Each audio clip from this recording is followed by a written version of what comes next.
दोस्तों आज मैं आपको बताने वाला हूँ कि टैली में बिलवाइस क्या होता है। बिलवाइस का पूरा कॉन्सेप्ट मैं आपको दूंगा और जैसे पीछे के चैप्टर्स आपने पढ़े हैं इसे भी आप ध्यान से पढ़ें तो आपको काम करने में काफ़ी आसानी होने लगेगी। तो यहाँ पर इस चैप्टर में मैं कुछ बातों को कवर करने वाला हूँ, जैसे कि बिलवाइस क्या होता है, बिलवाइस कितने तरह के होते हैं, बिलवाइस की सेटिंग कैसे करें टैली में, और इसके अलावा मैं आपको कुछ एग्जांपल्स दूंगा और मैं लाइव वीडियो बना करके टैली में करके भी आपको दिखाने वाला हूं। तो दोस्तों ये सभी टॉपिक मैं आज कवर करने वाला हूं।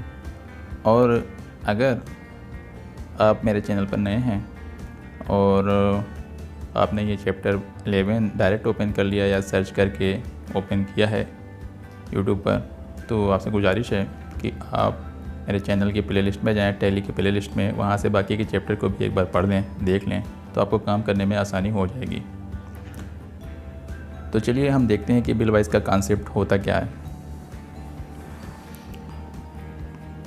तो दोस्तों बिलवाइस के कॉन्सेप्ट में जो पहली बात हमें याद रखनी है, जब हम किसी पार्टी से परचेज़ करते हैं या पार्टी को सेल करते हैं और उसे उस समय हम पेमेंट नहीं देते या वो हमें नहीं देता, ठीक है। पहली बात जो बिलवाइस में हमें याद रखनी है कि हम किसी पार्टी के साथ ख़रीदारी करते हैं, परचेज़, या उसको बेच रहे हैं, लेकिन हमने परचेज़ कर लिया, हमने उसे पैसा नहीं दिया, या किसी ने हमसे परचेज़ कर लिया, हमने उसे सेल किया था लेकिन अभी उसने हमें नहीं दिया, ये पहली कंडीशन होती है।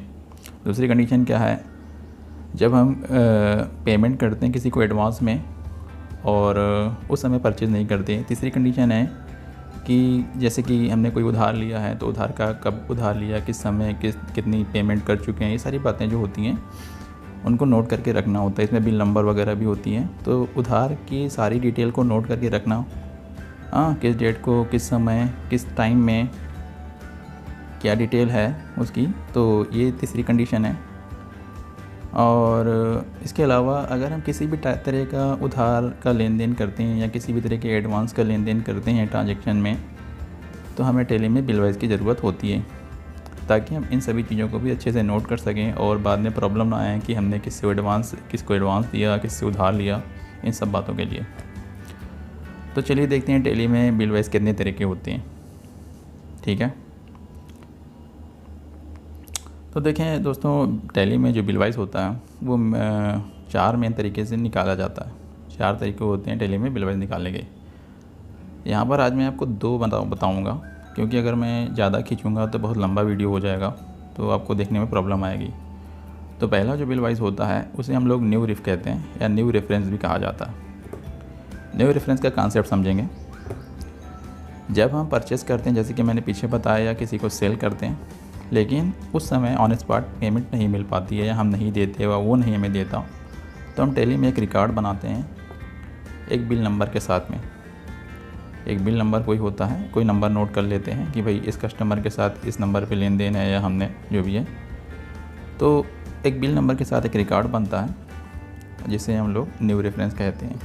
और ये न्यू रेफरेंस तब तक चलेगा जब तक पार्टी जिसने हमसे परचेज़ किया है, जिसको हमने सेल किया है, वो हमें रिटर्न नहीं कर देता पूरा इंस्टॉलमेंट, या हम उसे रिटर्न नहीं कर देते, तब तक ये न्यू रेफरेंस चलता रहता है। इसके अलावा दूसरा जो होता है टैली में, इसे कहते हैं AGST, एडजस्ट कहलाता है। एडजस्ट जैसे नाम से काफ़ी है, तो जब हम न्यू रेफरेंस हो जाता है तो उस नंबर को नोट कर लेते हैं, ठीक है। और बाद में जब जितने ड्यू डेट होती है, जितने दिन की मोहलत मिली है, उस समय के अंदर हमें उसको पैसे को जमा करना होता है। जैसे जैसे हम पैसे को जमा करते हैं या कस्टमर हमारा पैसा रिटर्न करता है, तो उसे हम इंस्टॉलमेंट को नोट करते जाते हैं, इसे हम एडजस्ट कहते हैं। जैसे जैसे एडजस्ट होता है वो न्यू रेफरेंस वाले जितने कभी हमने परचेज या सेल किया था उसमें करता जाता है, उसी में एडजस्ट होता जाता है। ये तब तक चलता रहता है एडजस्ट जब तक कि ड्यू डेट पूरी नहीं हो जाती या जब तक पूरा अदा नहीं कर दिया जाता, ठीक है। तो इस बात को याद रखेंगे। तो अब आगे देखते हैं।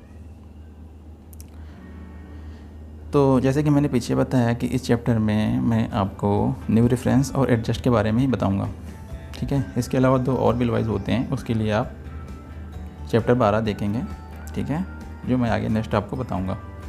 तो आज के चैप्टर में न्यू रेफरेंस का एग्जांपल लेंगे हम।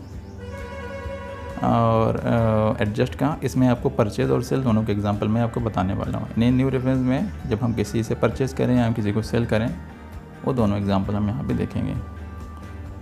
और पीछे के एग्जांपल्स आप पढ़ लें सभी, ताकि आपको काम करने में कोई दिक्कत ना आए।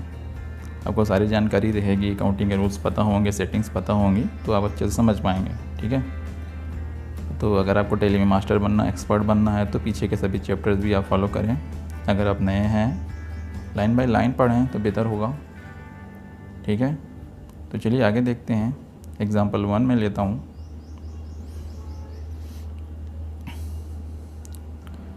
एग्जाम्पल 1 में मान लिया मैंने 1/4/2020 को परचेज़ किया है कोई भी आइटम सूरज कुमार से 20,000 रुपये का, यानी सूरज कुमार नाम के व्यक्ति से मैंने 20,000 का आइटम परचेज़ किया है।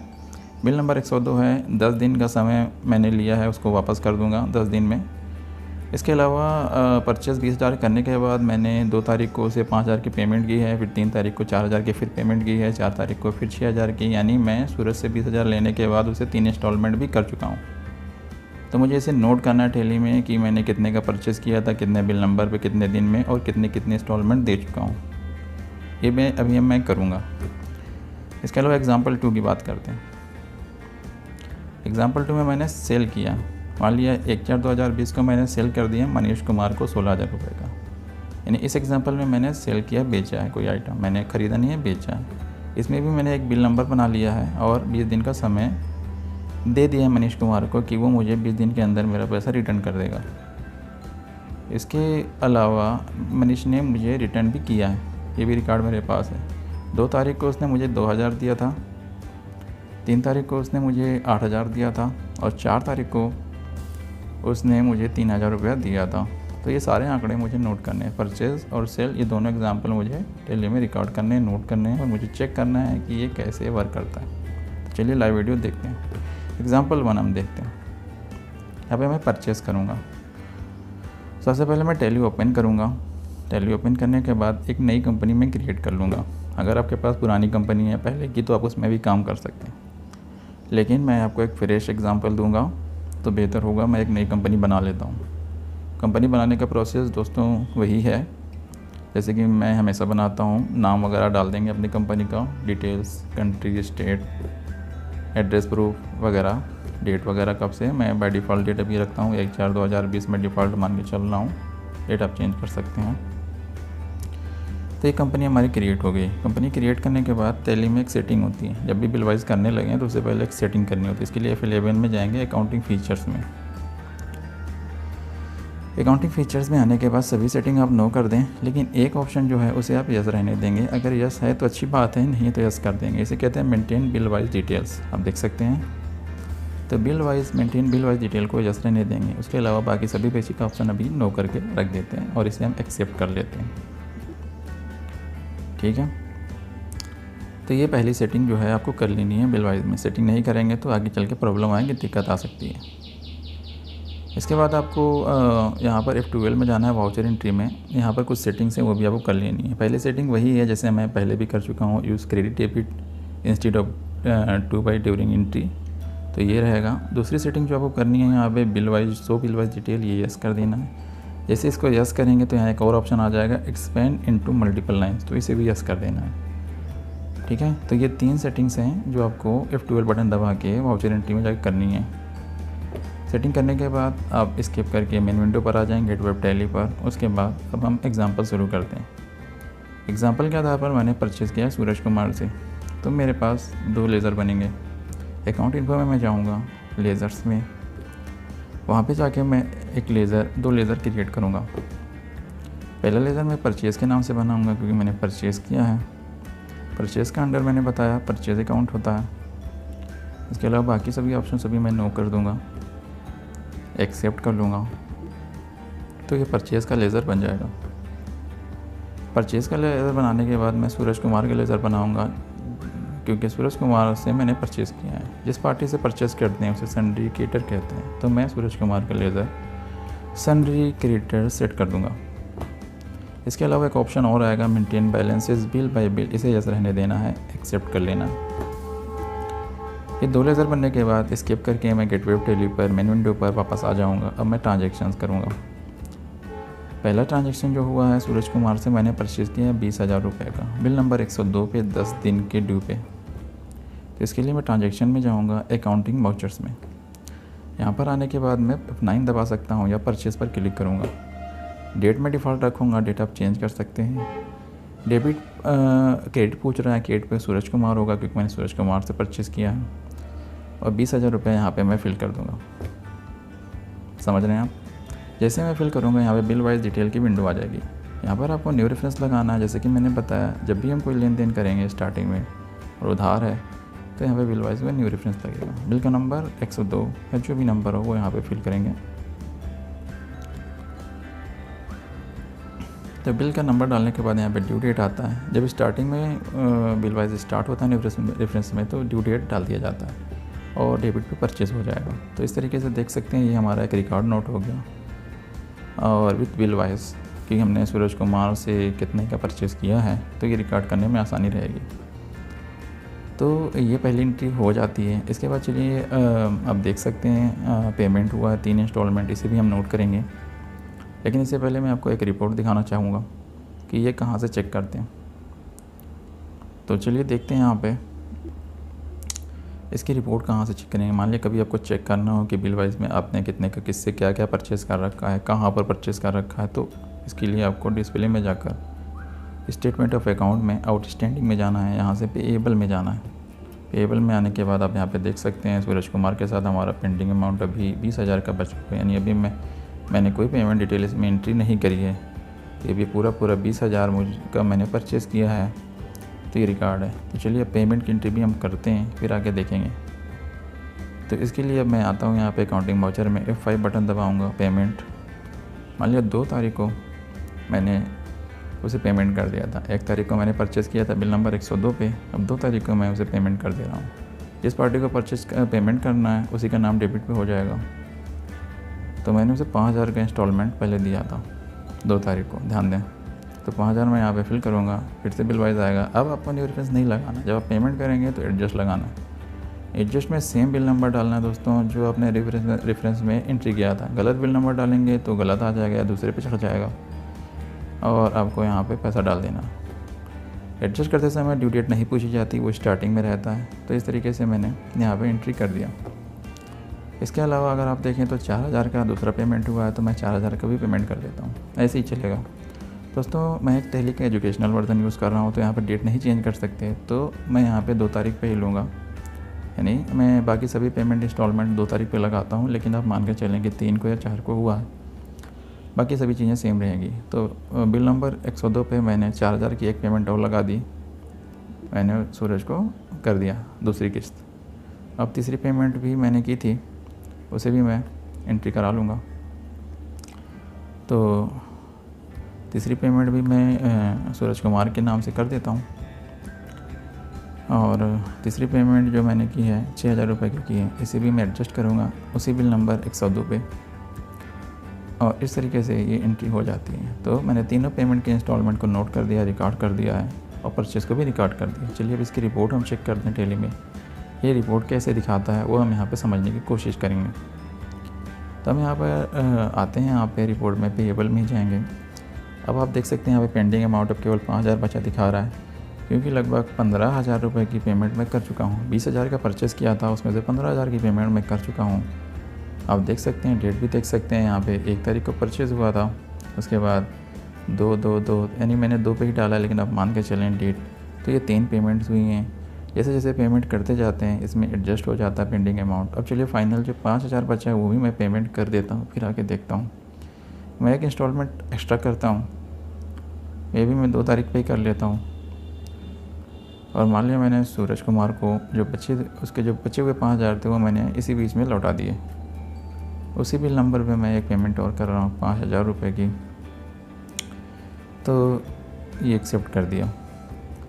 तो ये फाइनल पेमेंट मैंने कर दी, यानी अब मेरा सूरज से कोई उधार बाकी नहीं है, उसका बिल वाइज क्लियर हो गया है। अब अगर मैं स्टेटमेंट ऑफ अकाउंट में आके देखूँ आउटस्टैंडिंग में, तो यहाँ पर देख सकते हैं पेएबल में कोई भी डिटेल नहीं नज़र आ रही, यानी बिल वाइज क्लियर होने के बाद यहाँ पे आपको कोई डाटा नहीं शो करेगा।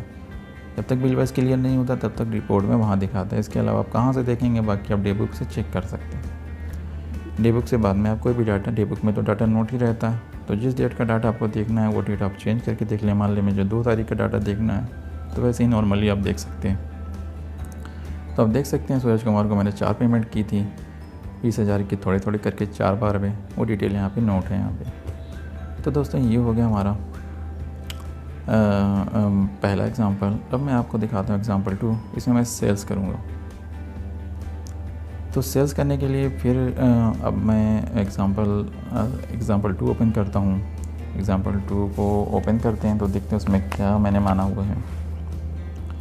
एग्ज़ाम्पल 2 में आप देख सकते हैं जैसे कि मैंने पहले लिखा हुआ था, तो 1/4/2020 को मैंने मनीष कुमार को सेल किया है, तो यहाँ पर सेल का लेज़र बनेगा और एक मनीष कुमार का लेज़र बनेगा। जब भी कोई काम करना हो तो पहले लेज़र बना लेना चाहिए। तो मैं 2 लेज़र और बनाऊंगा। अकाउंट इन्फो में जाऊंगा, कंपनी आप नहीं बना सकते हैं या उसी कंपनी पे कर लेता हूँ। तो सेल का लेज़र बनेगा क्योंकि सेल किया है, सेल के अंडर सेल्स अकाउंट लगेगा और बाकी सभी ऑप्शंस को आप नो कर सकते हैं, एक्सेप्ट कर लेंगे। सेल का लेज़र बनाने के बाद मनीष कुमार का लेज़र एक बना लेंगे। मनीष कुमार हमारी पार्टी है जिसको हमने आइटम उधार दिया है यानी बेचा है। इसके अलावा इसमें भी maintain balances bill bye bill का ऑप्शन आएगा, इसे भी आपको यस कर लेना है, एक्सेप्ट कर लेना है। तो लेज़र बनने के बाद अब हम जैसे पहले किया था यहाँ पे ट्रांजैक्शन कर सकते हैं यहाँ पे अकाउंटिंग वाउचर में और सेल करेंगे पहले।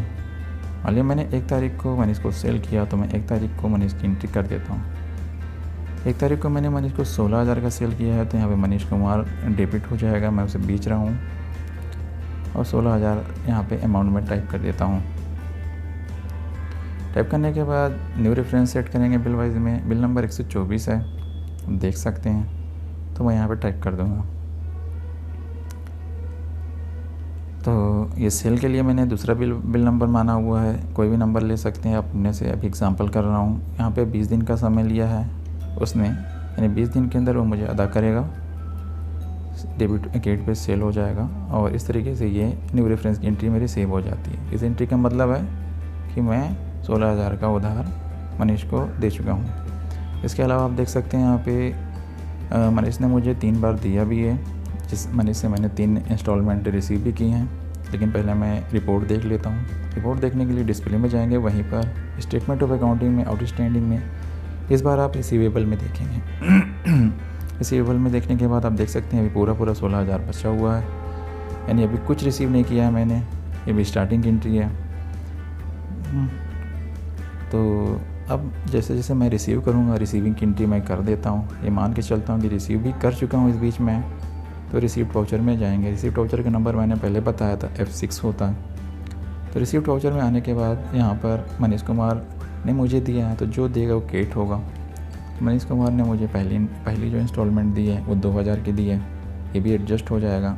ये भी 124 नंबर भी मैं एडजस्ट करूँगा क्योंकि उसी व्यक्ति का 124 नंबर था और कैश मुझे प्राप्त हो रहा है, पैसे कैश में दे रहा है तो कैश डेबिट हो जाता है। इसी प्रकार दूसरी इंस्टॉलमेंट भी मैं एडजस्ट कर लूँगा। दूसरी इंस्टॉलमेंट जो मनीष कुमार ने मुझे दी है 8,000 की दी है और ये भी 124 नंबर पर मैं एडजस्ट कर लूँगा और ये मुझे कैश रूप में प्राप्त हुआ है। दोस्तों डेट में 2 ही तारीख ले रहा हूँ, मैंने पहले बताया, क्योंकि मैं एजुकेशनल वर्जन यूज़ कर रहा हूँ तो 2 पे ही मान के चलें। तीसरा इंस्टॉलमेंट जो मुझे मनीष से रिसीव हुआ है वो 3,000 रुपये का हुआ है। इसे भी मैं 124 नंबर पर एडजस्ट कर लेता हूँ और इसे भी मैं एक्सेप्ट कर लेता हूँ। इस तरीके से मैंने लगभग 3 इंस्टॉलमेंट कर लिए हैं। अब मैं देखना चाहूँगा कि कितना पेंडिंग बचा है और लगभग टोटल कितना हो चुका। तो इसकी भी रिपोर्ट देखने के लिए मैं यहाँ पे डिस्प्ले में जाऊँगा, यहाँ पे स्टेटमेंट ऑफ अकाउंट में, और यहाँ पे जाकर रिसीवेबल में चेक करूँगा। तो देखें आप सारी डिटेल, सारी रिपोर्ट यहाँ पे आ चुकी हैं। पेंडिंग अमाउंट मेरा 3,000 अभी भी बचा है। लगभग आप देख सकते हैं यहाँ पे 13,000 रुपये का लगभग रिसीव मैं कर चुका हूँ। 16,000 का मैंने उधार दिया था, उसे सेल किया था। अब जो बाकी 3,000 बचा है मैं उसकी भी एंट्री कर देता हूँ, जैसे मैंने पीछे किए थे वो भी मैंने मान लिया रिसीव कर लिया है। तो उसी 124 नंबर पर मैं एंट्री कर लेता हूँ। तो इस तरीके से ये कैश के रूप में मेरा पूरा क्लियर हो गया, यानी मैंने मनीष को जितने का बेचा था उतना उसने मुझे रिटर्न कर दिया है। अब मेरा कोई भी बाकी नहीं है तो यहाँ पर कुछ नहीं दिखाएगा। तो आप देख सकते हैं यहाँ पे क्लियर हो गया। तो इस तरीके से पूरे अमाउंट क्लियर हो जाते हैं। तो आपको बिलवाइस का कॉन्सेप्ट, न्यू रेफरेंस और एडजस्ट समझ में आ गया होगा अच्छी तरीके से। आपके कुछ एक्स्ट्रा ऑप्शन है, आप यहाँ से चेक सेटिंग करके देख सकते हैं, बाकी कोई ज़रूरत नहीं है। तो आपको अच्छे से समझ में आ गया होगा, तो आप इसे देख सकते हैं। बाकी डिटेल जो भी आप देखना चाहेंगे वो आप डी बुक में देख सकते हैं। डी बुक में डाटा आपका हमेशा सेव रहता है, सुरक्षित रहता है। दोस्तों अच्छा लगा तो आप शेयर करें, लाइक करें, कमेंट करें, अपने दोस्तों को शेयर करें, शायद उनको भी ज़रूरत हो और उनके भी कुछ काम आने वाला हो। Thank you.